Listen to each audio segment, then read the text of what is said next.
Hey guys, so today I'm obviously looking at the Walmart Game Center Battle for Bikini Bottom magazine. Now the reason I'm doing this actually, because I was debating on doing it, but this is obviously, as you can see up here, a Walmart magazine.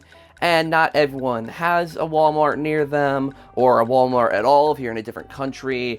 And some people with the quarantine going on might not be able to go out to get access to this magazine. So I figured I might as well do a little read through. I've never done a video in this style before where you're seeing just my hands. Look at my ugly hands. But we are going to be looking in this. It's only a few pages, so it's not like the whole thing is based off of this. But there might be some new details in here. I actually have read it already, but make sure to like, comment, and subscribe, and let's get right into reading this bad boy.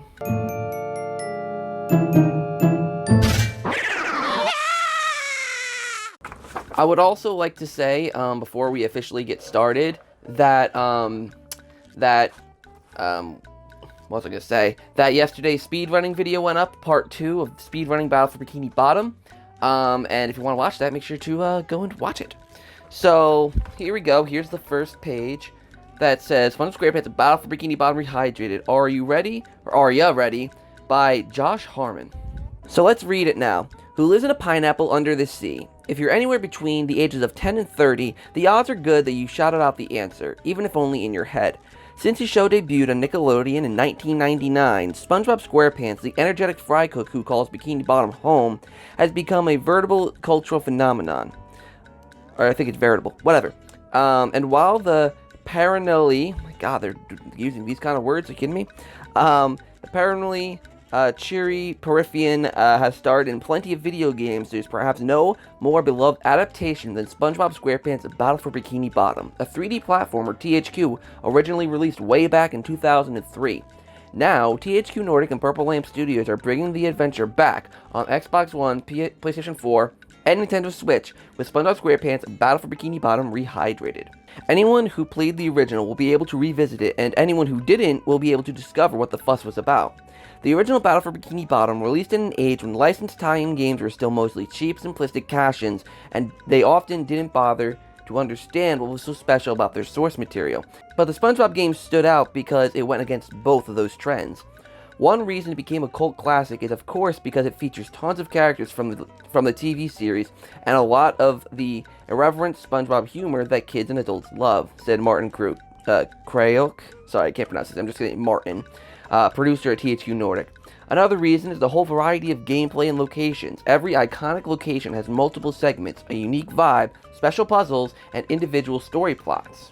Then moving over here to the second page, it continues by saying, the game packs in something for every player. Rehydrated isn't just a typical re-release or remaster either. The developers actually remade the entire game from the ground up in Unreal Engine 4, allowing them to bring back the same classic levels and characters with detail-rich graphics that are impressive by today's standards.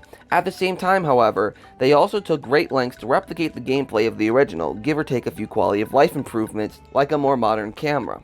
Basically, we tried to remake it according to how the fans remember it. So, we're going to continue that later. But, over here we have a little synopsis of the three main characters. The top says, as in the original, the player's story of Battle for Bikini Bottom Rehydrated includes 3 distinct playable characters, whom you can swap between at set points throughout levels. Each character has his or her own abilities that can help tackle platforming challenges, take on enemies, and discover secret collectibles.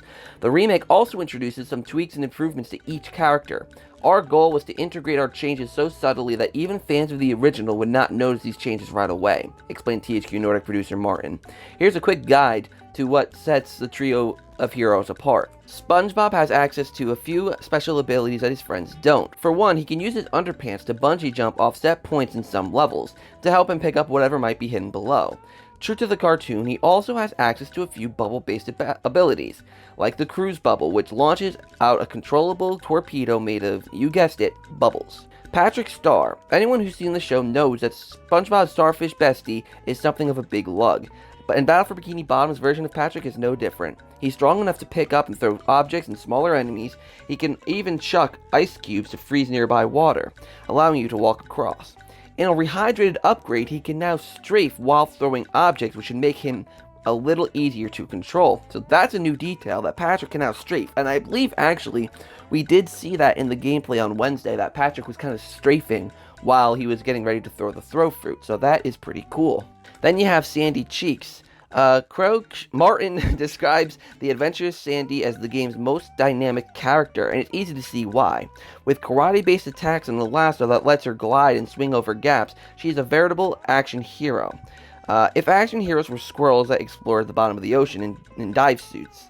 Rehydrated improves on her gameplay by letting her lose her lasso even while mid-leap. So this little detail we did know, because obviously we've seen that in quite a few of the trailers. So let's continue back with the main article here. Basically, we tried to remake it according to how fans remember it, and how we remember it. Rather than simply replicating it, Martin explained, as far as remakes go, Rehydrated is less Resident Evil 2 and Final Fantasy VII, and more like the recent Crash Bandicoot and Spyro the Dragon collections. Martin thinks the improved visuals, especially the modern animations, will make a real difference for players. Now you feel even more like you're running around Bikini Bottom or the kelp forest, and it's as if you, the player, are able to live out some of the best episodes of Spongebob. The concept of episodes is probably a good way to think about Battle for Bikini Bottom if you've never played it. The game does have an overarching plot. The evil Plankton loses control of an army of robots, and it's up to Spongebob and his friends to stop them, but the individual levels also tell focused side stories of their own. For example, in the Mermalayer level, it's all about helping Mermaid Man and Barnacle Boy defeat the evil prawn. Martin said in Jellyfish Fields, you're out to get some soothing jelly from King Jellyfish to treat Squidward's jellyfish sting wounds.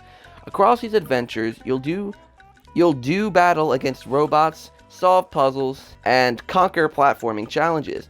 And in the vein of classic 3D platformers, you'll also be collecting a lot. SpongeBob can collect 100 golden spatulas, think Super Mario 64 stars or Odyssey's moons, dozens of lost socks, and thousands upon thousands of shiny objects that are imaginatively named shiny objects.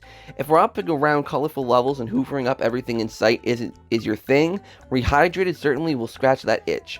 Of course, humor is also integral to SpongeBob's enduring popularity. Since Battle for Bikini Bottom released not long after the cartoon premiered, it had only a limited pool of jokes and stories from the show to reference. Almost 17 years later, the team is able to refer to a much deeper canon. When updating the game, we tried to bring out all the wonderful little details that were already part of the original game, while at the same time adding little nods to the seasons that were aired after its release. Working on Rehydrated also allowed Purple Lamp to add in content that had been planned for 2003's Battle for Bikini Bottom, but ultimately was left on the cutting room floor. In the original, you can unlock a piece of concept art showing a fight against a robot Squidward boss, and unused files that sleuthing fans discovered on the disc pointed to an entire level based on Patrick's dream. So then there's this little excerpt here that says F is for friends who do stuff together. In addition to the remade single-player campaign, SpongeBob SquarePants Battle for Bikini Bottom Rehydrated also introduces a totally new mode, two-player cooperative multiplayer. Since the original game's levels were designed around solo play, the team chose to make multiplayer a standalone feature. The basic concept is a riff on Gears of War's Horde mode, though a much more family-friendly version. You battle all the robots from the main game, wave after wave, across more than 20 islands, explained Martin, a producer of the game with THQ Nordic. With support for both couch co-op and online play, you'll be able to strategize and brawl your way to survival with friends near or far. Better still, the multiplayer brings the roster of playable characters up to 7, adding Mr. Krabs, Gary, Squidward, and RoboPlankton to the mix. They all have their own movesets and attacks straight out of the TV series, Martin said. For example, Mr. Krabs fights with a swordfish skull from the episode 1 Krabs Trash, which obviously we did know about. Continuing on, it says, and unused files that sleuthing fans discovered on a disc pointed to an entire level based on Patrick's dream, which understandably contained a whole lot of ice cream. Since we didn't want to alter the actual single-player campaign and risk the new content feeling disjointed, we opted for integrating it all into the new multiplayer, Martin said. For more on the multiplayer, see the sidebar F is for friends who do stuff together. Robot Squidward will appear throughout the multiplayer mode and later on will also attack the players. On several islands, the multiplayer were designed to be reminiscent of the Patrick's Dream level fragment. Another little fan service we added was that we made the Spongebob arena that was present as a video in the original video game during the credits fully playable. Now, this is the one thing that confuses me, because wasn't the Spongebob arena always playable? I always remember like, you know, during the credits, just rolling around.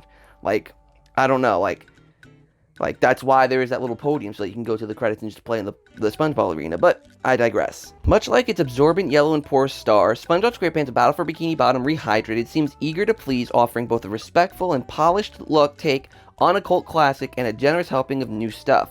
The parallel probably isn't a coincidence either. Martin, like many of the developers who worked on the remake, has been a fan of SpongeBob's show from the earliest days. He and the rest of the team see Rehydrated not just as a chance to bring the game back for a modern audience, but also to continue the philosophy of series creator Steven Hillenburg, who passed away in 2018. His core message that hope, love, imagination, and friendship can help you overcome any obstacle is timeless, as is the wacky brand of humor he helped create. Underwater, as Martin pointed out, the glass is always half full. And then the last little thing here is Speedrun SquarePants, which is one of the most interesting little parts here that they added. Speedrun SquarePants. Since SpongeBob SquarePants Battle for Bikini Bottom Rehydrated was rebuilt from the ground up, the team needed to make sure the game felt close to the original. To help in that goal, Purple Lamp Studios actually arranged a visit from the current world record holder for speedrunning the original game, a player who goes by Shift. Shift knows the original game inside and out, said Martin. He pointed the team to a lot of little details, shortcuts, and gameplay design choices that are hard to spot, even for a game developer.